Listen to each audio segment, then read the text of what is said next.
A recent study has discovered a security flaw in large language models (LLMs) like ChatGPT and Claude 3 Opus that could be exploited by hackers.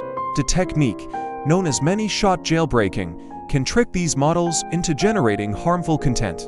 By carefully crafting a sequence of questions and answers, hackers can coax these AI models into generating violent, hateful, or discriminatory responses. This raises serious concerns about the potential misuse of LLMs. The researchers propose solutions, like improved training data filtering and rigorous chatbot interactions monitoring.